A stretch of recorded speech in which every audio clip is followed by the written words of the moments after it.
Time. Hi folks, it's May 16th. I was ready to say it was 2014. Oh my God, what am I thinking? What's wrong with you? Well, we won't answer that question to Miss Katie's because that video could go on for an interminable length. But it is 2024. I have no idea why I said that, folks.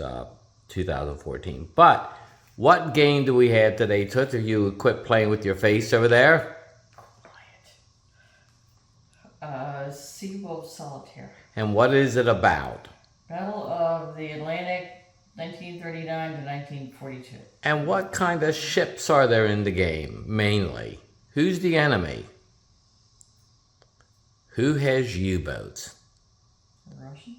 The Germans. The Germans, sorry. She obviously lost all of that from lunchtime, folks. But I plead insanity. she pleads insanity.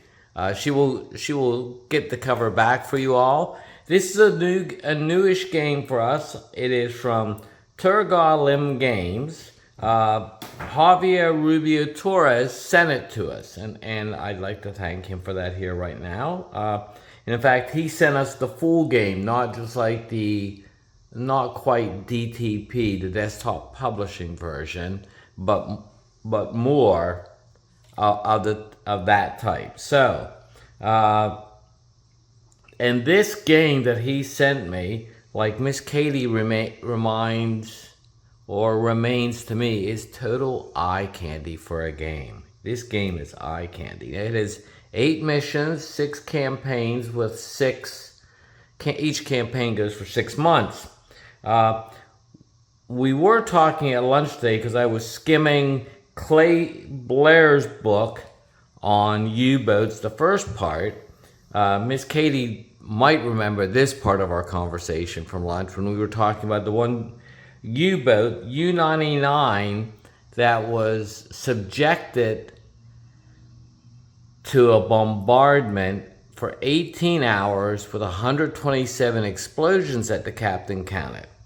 And they went to the unheard of depth of 700 feet. And Miss Katie was asking me actually some pretty dang relevant questions about, well, she knew that, because of course she married an armor officer, and we talked tanks a lot to her, that she knew tanks had different classes. And she asked if U-boats had different classes and submarines, and it was like, wow, that's a pretty dang pressing and precise question to ask, as well as almost a leading question. It's like, wow, I didn't even lead her on that one. And so we got into a discussion about various subclasses. So that was all very interesting. But this is a new game for us. Now, there are a couple movies that everybody knows about in subs.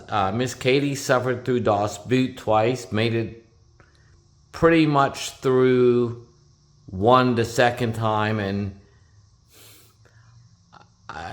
I'm never quite certain now after the second watching with her, not just because she had trouble staying awake in it. The first one was a total snore fest, but the second time, I'm not certain if it's the same movie I remembered before. So, then there's The Enemy Below with Robert Mitchum, which was a childhood favorite of mine.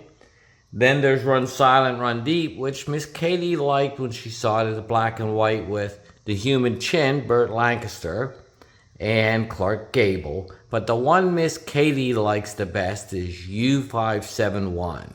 And there's another one, Hunt for Red October. Well, in the Hunt for Red October, that's not a World War II movie. No, that's but folks, Miss Katie gets bonus points for that one because it's a submarine. And it's Sean Connery. And Miss Katie has been on a U-boat before.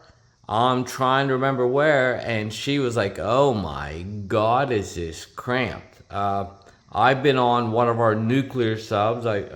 I'm probably not at liberty to say that. Maybe I am, maybe I'm not, but I won't. I was on that with then Commander Tim Szymanski, who then became Admiral Szymanski with 4 stars of the SEALs. We won't discuss that any further, but Tim Szymanski liked to come eat Miss Katie's cooking a lot. But there is the 2 books I'd tell you about. I'll go into more detail, or maybe I won't. Hitler's U-Boat War by Clay Blair, the Hunters one, and then the War for the Seas. And I came across a quote in there while I was assembling my work that I thought was just really germane to all this. And it was, and let's hope I can find it right away. The game, I think, allows you to do this. And it's a quote from Samuel Eliot Morison, who everybody knows as one of the great naval historians. And at the time he wrote, he didn't know about the Enigma machine.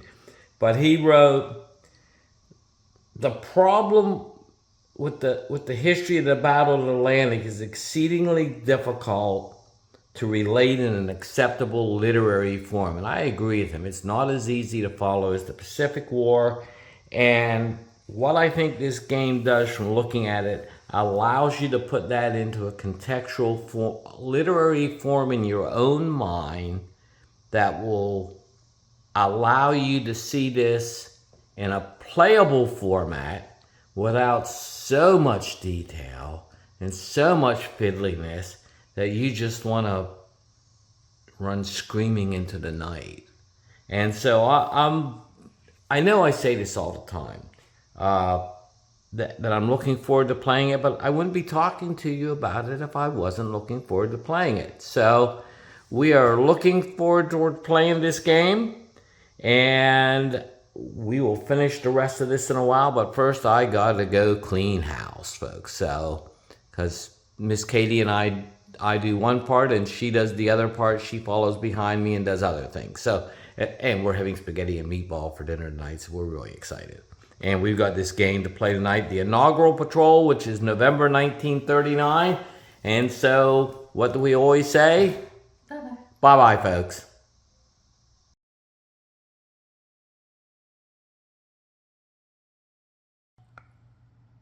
All right, folks, let's talk about a new game tonight. Like we're going to talk about an old game that's unpunched, right? SEA WOLVES SOLITAIRE. It's by Javier Rubio Torres, and we've got to thank him for, as we often like to say, trusting us and sending us a copy. He sent us a full Ziploc copy, didn't send us a box one, saved money on postage.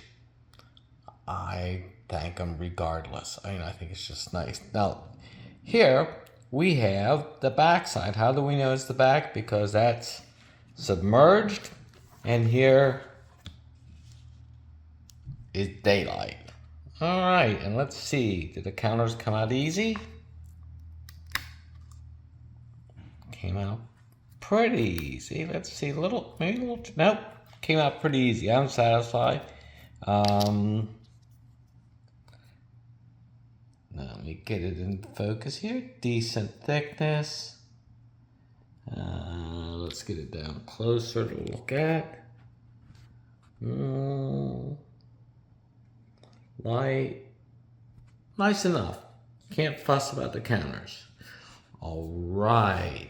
Then let's go to, what do they call this? They call this the extra large maps and mission sheets. Nice cover, like this. Okay, there is your submarine mat. Reminds you of what many games have done. Very neatly organized. Your fuel, easy. Your damage, your battery, and your various things. Your torpedoes, your ammo, your depth, and let's see, what do they call some of those other items? Let's just see if there's a breakout in the book easy, and there's not in the first couple pages, which is odd, but, and then your map. The map is broken into 3 different colored areas. Here's blue, that's hard to see. Yellow, also kind of hard to see, and red, which is hard to see, and that all comes down into breaking out how things work in terms of, what do I want to call it? Here, for your missions. like here, we're gonna go back and forth between mission 1 and your sheet, because, and it's worth doing this comparison here like this, because here's all your data tracking. Here you get to see, this is why the color coding is important, the sighting table. And as well, if you get under events, aircraft attack table, escape maneuver, and then your attack tables. But here, you got inaugural patrol, you got the type of boat it is, and then you've got in terms of, so you know what your speed is, how much anything is in terms of fuel expenditure, and how many torpedoes you can fire in a tower. So none of that is on this database, but this is nice and big. It's in a spiral bound. I'm good with that. And of course, you know, this is so easy. Now this is which event table it shows up on. Now let's go to number 2, Black Veil, where you're dropping mines. And you notice between the two, mission 1, which is an introductory, notice there's no weather. Here we've moved to weather. And so we keep getting this throughout, that it's kind of a program learning. Makes sense to me. Now the rule book. Let's walk over here to the rule book. And I should note, this is a European game. I can't tell it is not a Euro game, which means it's a real war game. I have to say that overall the approach and components and everything, pretty dang magnificent as far as I'm concerned. The rules, well, you know, we got the rule book, we got the map sheet, and U-boat here, and over here then we've got the table for the encounter map, full encounter map there, and close, and here you see where ships could show up. Pretty nice package, and counters are thick. Maybe the counters seem small until, let's put them out here, until you put them on the map. Well, now, here, they're to scale. Anything larger would just not work. And of course, we've got the U-boat. The U-boat has to go down into one of 8 areas. So how do you determine that? Well, you just do it this way. I mean, I suppose you could put it out there if it helps, but you rotate it this way to show where your U-boat is heading to. Play. Play's pretty dang simple. Again, we come back to the first. We'll go to the Black Veil, number 2 now. In Black Veil, your movement, you can move 2 grids in a turn, or submerge 1, but then you spend 50% of your battery, which means you need to surface directly, or else you go to 0 battery and you die. Well, that's not very good, is it? So you move from area, like if you were gone, say you start here at Wilhelmshaven, 2 areas, 1, 2, and you center it by the middle. You draw a line. Pretty easy. You spend fuel and you spend battery power. So on the surface, you spend significantly less of these things. Now, it's also dependent upon distance. Surface, well, surface, you spend a lot less fuel. And of course, you spend a lot less battery. We'll look at game tables again here, and I'm gonna guess they tend to vary somewhat, and they do. For this mission here, say first happy time, they vary a bit different. Your hit varies. And of course, this is the value, protect the value of a ship. Tables have events. Event tables. My suggestion with this game is rather than write on this, you know what I'm doing, right? I'm making copies of this and using it that way because this is just too pretty to go ahead and write up. I suppose you could, but now notice here we go into the med. So there are different scenarios. Now, what's missing in this game? Now, of course, and here's Big Atlantic because we're going after Conway. What's missing in this game? Well, there's no tactical maneuver. Well, I don't see any reason for tactical maneuver in this game. Do you see any need for tactical maneuver? There's not the depth that your U-boat can go down to perhaps avoid things. This is what I call,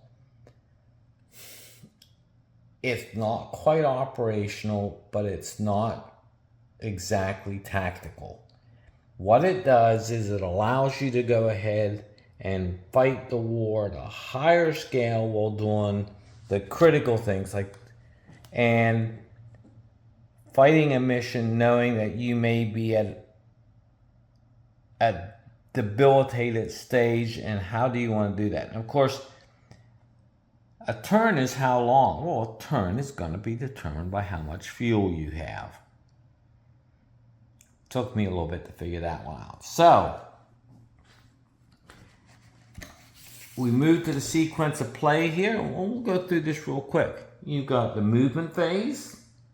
Well, that seems...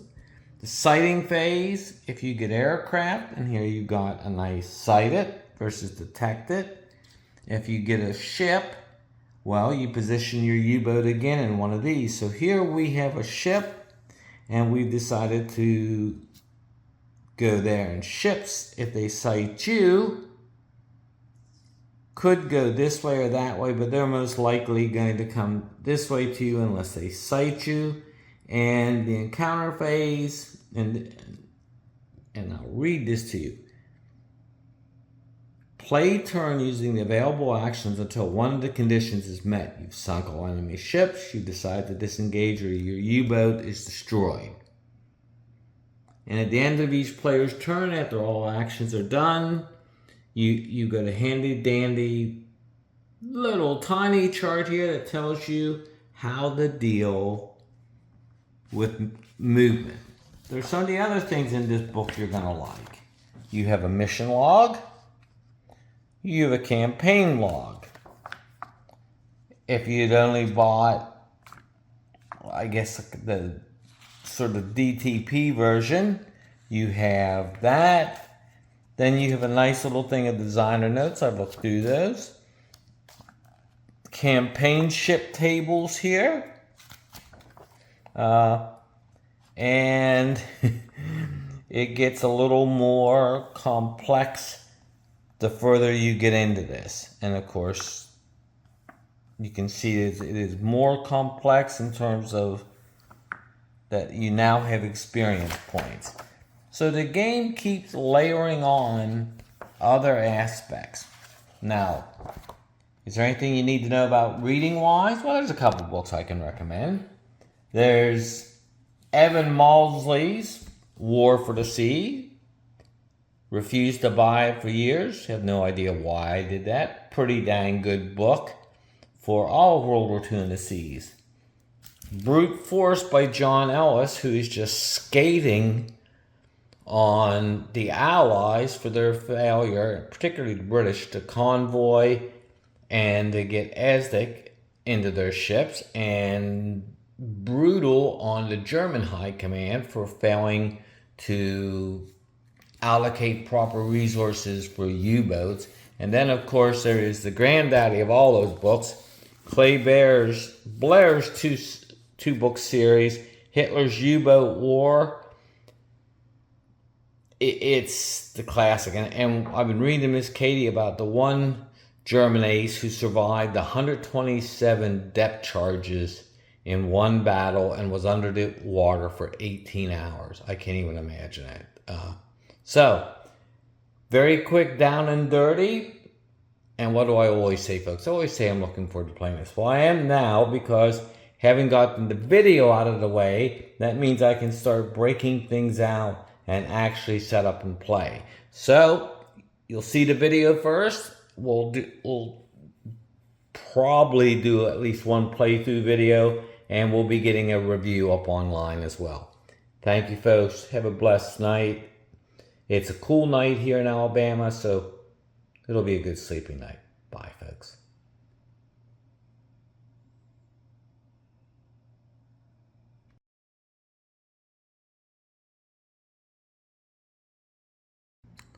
There were also some other things I wanted to address here with you about this.